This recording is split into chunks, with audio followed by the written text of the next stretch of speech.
Hello and welcome to Call of Discovery, the podcast where we invite you on a journey into the Crucible for a weekly or fortnightly celebration of all things Keyforge, its lovely community, and of course, the excitement of discovery. I'm somehow still here as your co-host. Over 2 years on, I'm Ed, and I'm back with Zach. Zach, how you doing? Glory be to Mars, Ed. It's a beautiful day. Glory be to Mars. Oh no, I'm outnumbered. Oh goodness.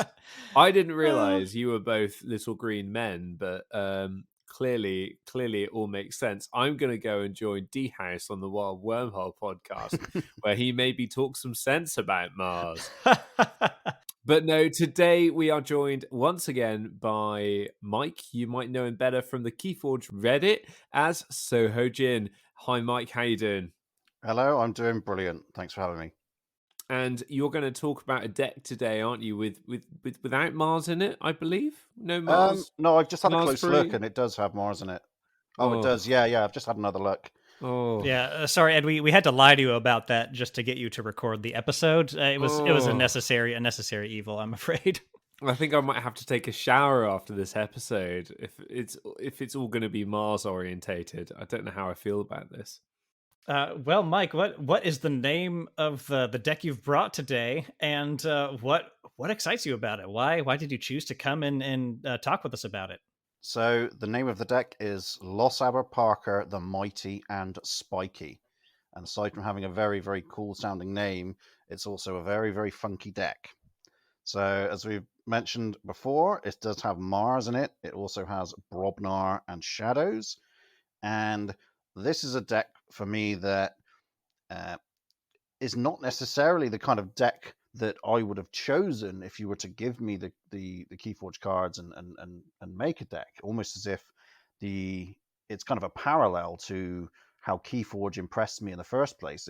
Keyforge was never something that I would have told you I'd want, but as soon as I saw it, I knew that I had to have it, and that's the same with this deck. So the three houses of the deck, for me, all do their own thing and play their own part, and they feed into each other. So it's a very combat-focused deck. If we go down looking through Brobnar, we have the 2 Gauntlet of Commands. We have 2 Ganger Chieftains.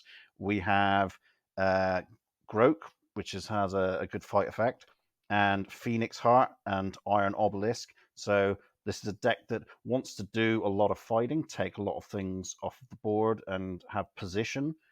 And this also lends itself into House Mars, where we have, as I mentioned before, my favorite card ever, 2 copies of Collector Worm. And Collector Worm having an amazing fight ability, and pair that with 2 Ganger Chieftains and 2 Gauntlet of Commands. Oh, and there's also a Relentless Assault in there as well. That can do some damage. And you have a deck that can be slow to start. You might need to get some of these artifacts and pieces out onto the board, but if you can get the rotor churning and get things going, it can cause some real damage. And it's a fairly, I would say, in terms of its attributes, fairly balanced across the board, although it does not have any artifact control, which is maybe one of the small things that it could have done with. But everything else, it has some good amber generation in there. A lot of cards with some amber pits. We've got some stealing in Shadows with the routine jobs. We've got some decent artifact control again in Shadows, and again with cards like Groke. But where the deck shines is with taking out enemy creatures. And if we look down through to Mars, so we've also got the 2 Collector Worms there. We also have 2 Hypno Beams. So if we want to immediately take an opponent's creature out of action and just put it on our side of the board, we can do that. And if we want to do that multiple times, we've also got a Glixel Proliferator who can recover Mars cards from the discard pile and put it back into the archives. And we've also got 3 copies of Mars First in there. So we could use that on, say, the Collector Worm to quickly take a creature off the board, or use it on the Glixel Proliferator to archive some other Mars cards, maybe some Hypno Beams again. And it creates this cycle where, as I said, once it starts churning, it makes it very difficult for the opponent to really do a lot with their creatures. Shadows, again, does definitely play its part. The hidden stash for the archiving can be pretty useful. This is a deck that doesn't have great efficiency. This isn't a Logos deck, but it does have a few ways to disrupt what the opponent's doing. So the 2 copies of Subtle Maul, if you can get them out early on enough, if you're deciding to just take a Shadows turn, you can just have your opponent discard 2 of their cards from their hand, and that will definitely slow them down and give you a chance to catch up and build some board presence as you set up another tirade with Mars and Brobnar. And also it has Little Nif, which is a card that anytime one of its neighbors fights, you steal an amber. And with the deck having a lot of ways to fight, Little Nif can often become one of the highest value cards in a game if you position it correctly. Having Little Nif in between 2 Collector Worms is one of the best positions you can be in this game, and it's something you want to try and push towards and get that thing going. And also, you've got all these pesky creatures on the board. You've got these Gang of Chieftains, you've got these Collector Worms, you've also got a Mind Worm in there that can potentially do a lot of damage. And you decide, I want to be able to protect these creatures and stop them from just being attacked off the board by any big Saurian dudes or whatever. The deck also has a copy of Hideaway Hole, which is an artifact that has an Omni ability. So on any turn of any house, you can sacrifice it, and all of your creatures gain elusive until the next turn. So unless your opponent has a board wipe to take care of your creatures, now it's suddenly very, very difficult for them to fight your creatures off the board. And so you can keep up the tirade against them. And yeah, the only bad thing about this deck is, I think, the copy of Bad Penny, which can sometimes be a bit difficult to use. You do have you do have a few options in Shadows to put the pressure on your opponent. Swindle is a good card to have as an instant get out of jail free if things are looking close and your opponent is amber rushing their way to victory. And yeah, I think I've covered a lot of the things that I love about this deck. Mike, wow, you've given us a brilliant whistle-stop tour of this deck and why it excites you. And may I say, it is so lovely to have an AOA deck, an Age of Ascension deck, back on the deck discovery episode on this cast, because I think AOA has a rough time in people's minds. And yet what you're showing here is all of the excitement that set brought to us, all of the things that set brought to us, the shenanigans that we can play with and we can have a lot of fun with.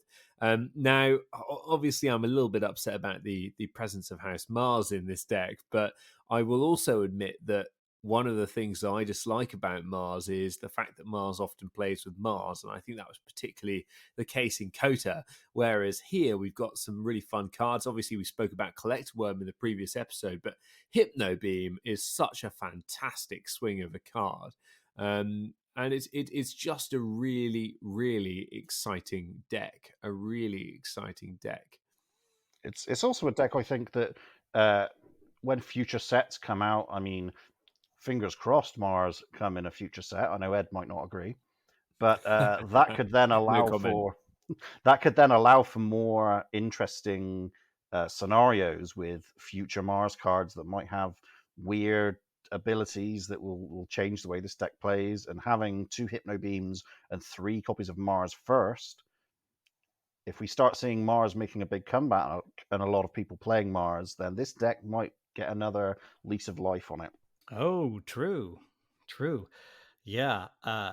Yeah, that would certainly be very exciting, especially I mean any new creatures, right, with static abilities, something like we've seen in starting in Age of Ascension, Barrister Joya, preventing enemy creatures from reaping. Great targets for that double hypno beam. And so we've seen how this deck slows down the opponent, right? All this fighting, all the taking of creatures, and that shadows definitely with some steel, like in the routine jobs and the Little Nif stealing after a neighbor of Little Nif fights. But what other ways, once this deck is slowing down the opponent, are there particular ways this deck then tries to accelerate itself to a win, or is the game plan to just toss a stick into the spokes of the opponent's bicycle and then just stroll across the finish line?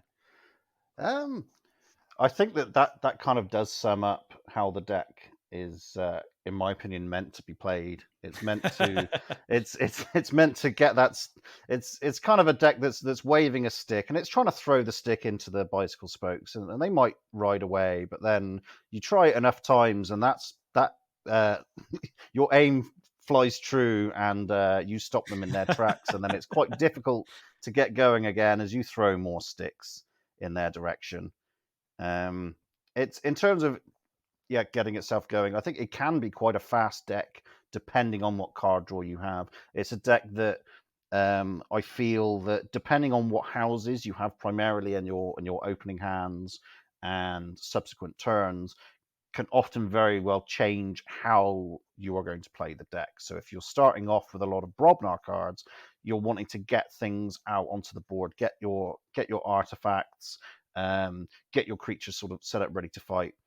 But with Mars, you can often do some very quick things. Having Glixel Proliferator with Mars first, Hypno Beam, it's you can often use those Mars first to quickly burst some amber if you need to, if there's nothing on the board for you to deal with.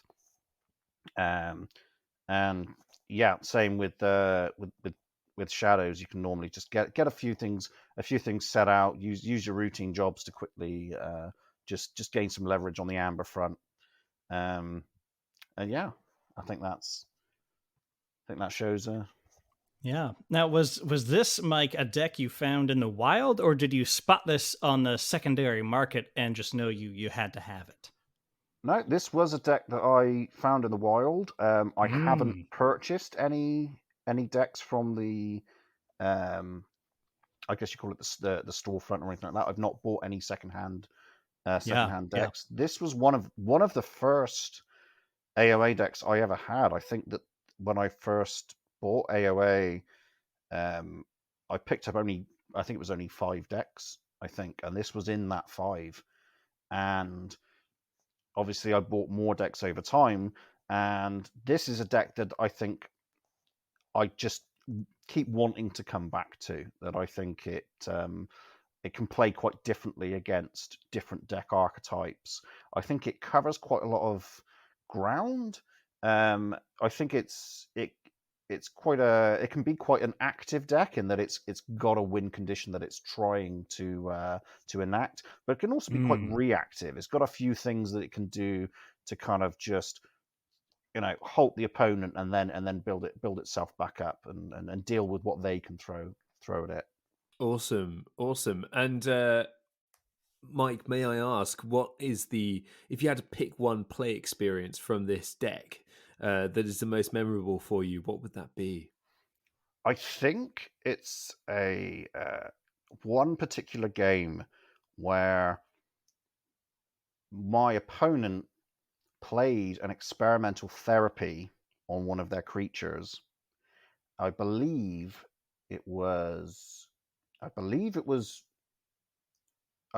Mother, and I believe that then I was able to then take that with the Hypno Beam, and all of a sudden the deck just felt much faster.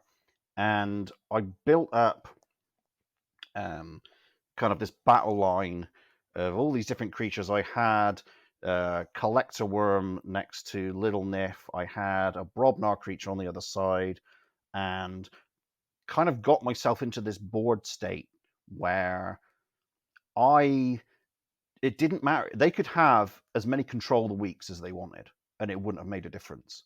That I was in a position where every single house was represented on the table. I had Umbra out. I could fight with Umbra, and had the 2 subtle moles that could deal damage that way. I had the Collector Worm next to the little Nif and other options with other Mars creatures, and Wow. other cards like Mothership Support to deal some damage.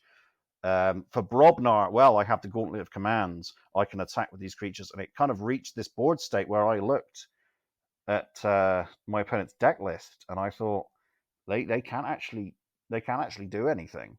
That I know that might sound cruel, but this was a board state that was built over turn and over turn, and then having one of their creatures having turned sides and just making my play experience much easier for me. I did feel kind of sorry for them, but at the same time, it kind of felt that yes, this is the ultimate state of this deck, where it doesn't matter what house I play, I'm accomplishing something great. And yeah, they could throw all of the control of the weeks at me, and I wouldn't have batted an eyelid. Wow, that's quite impressive for a Age of Ascension deck. I know that Control the Weak, locking your opponent into a particular house for their next turn is, of course, maybe not as effective against things like Star Alliance or other house cheating, but for this AOA deck where you get it fully online, you capture just the right things with Hypno Beam, and you said, yeah, use all the Control of the Weeks you want. It's a great Keyforge card, as we discussed last time, very powerful, but nope, I've got answers everywhere. Can't can't get ahead of me now. That's lovely. That's really lovely. What a fun state to achieve with that deck. I love that.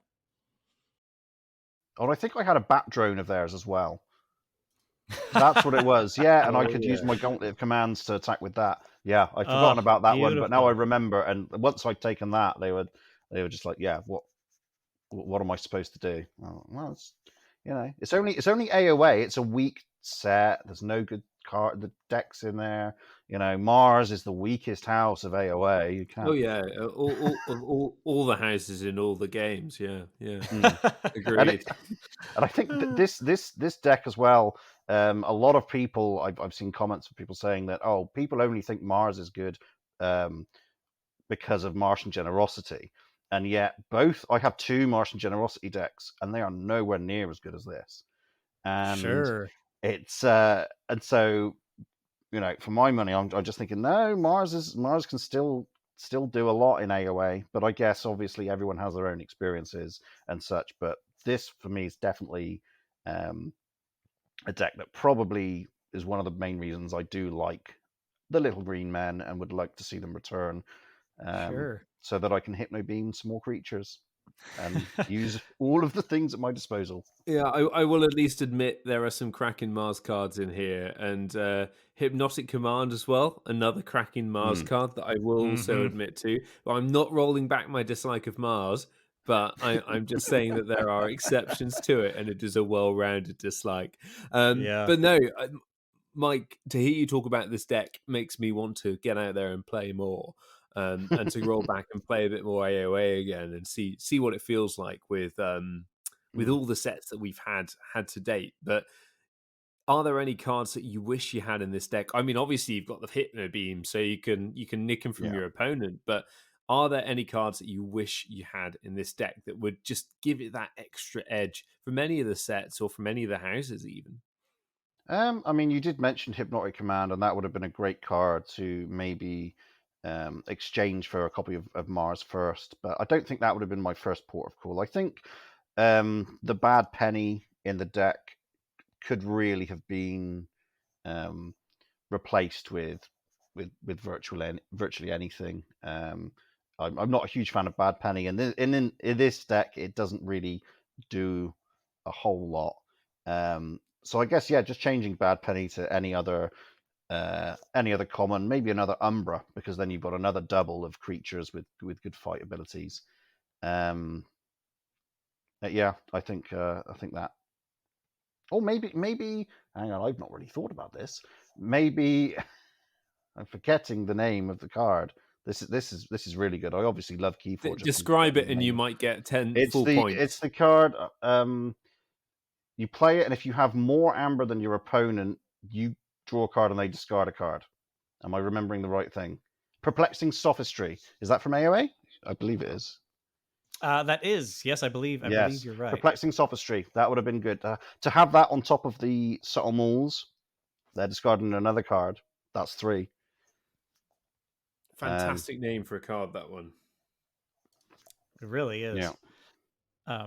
And I think one of my last questions about the deck here is that we've obviously gone over all this deck's strengths, and they are obviously, I'm sure there are other decks with great collector worm synergy. This one has an awful lot of it across all 3 houses, and it's just it really looks like it fires on all cylinders, kind of pointing towards one game plan there.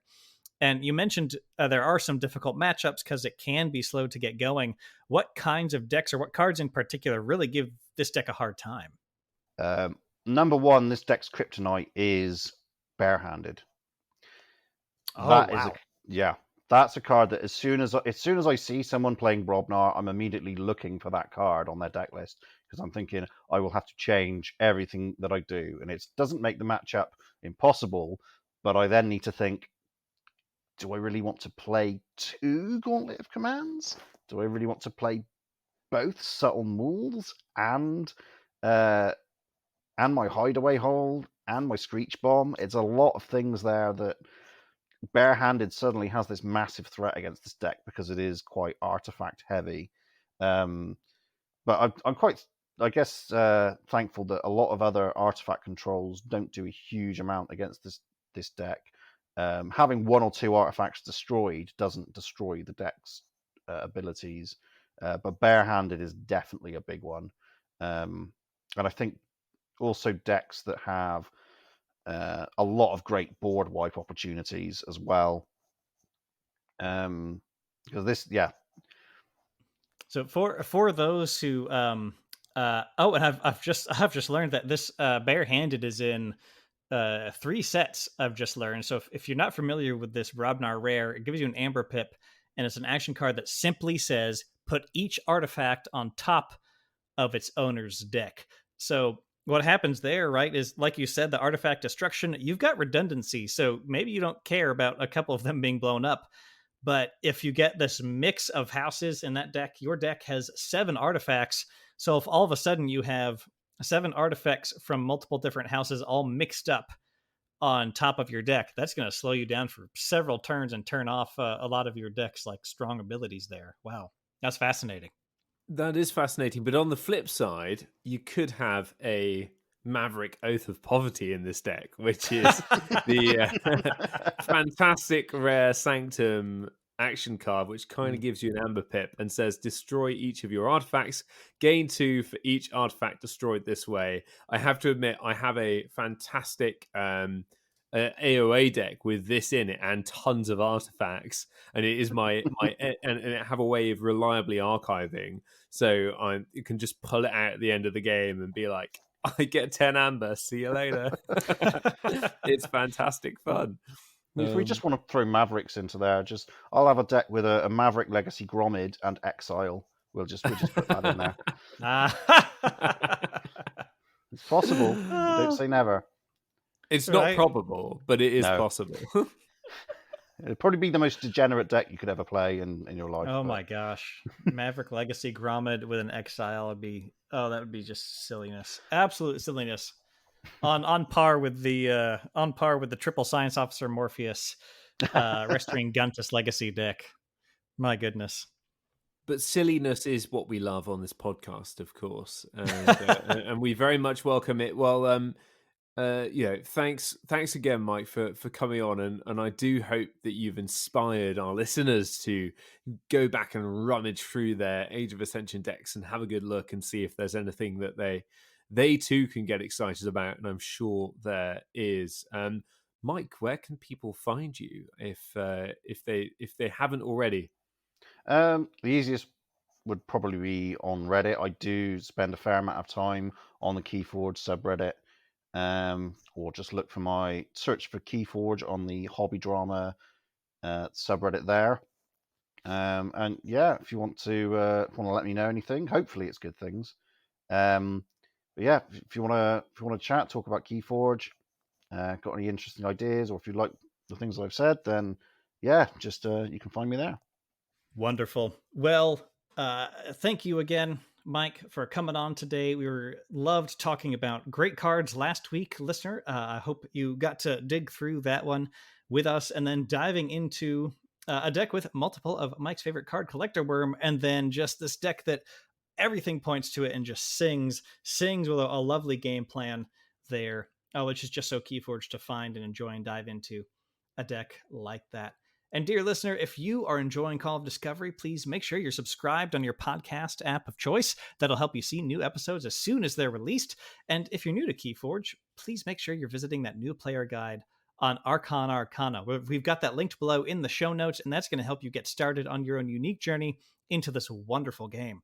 If you are looking to support Call of Discovery monetarily, visit our Patreon linked below, where you can sign up to support us monthly and enjoy rewards like our exclusive Discord, where we get a lot of topics and questions for the show, as well as access to Beyond Discovery, our new behind-the-scenes show where Ed and I talk about all sorts of behind-the-scenes stuff, a little bit of silliness, a couple stats about the show, hopes, dreams, and a little bit less talk about Mars. Woo, woo.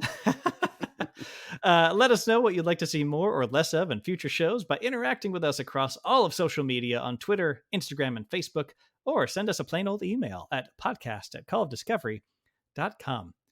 But most importantly, if you think a friend would enjoy this podcast, please help them to discover it. Have you answered the call of discovery?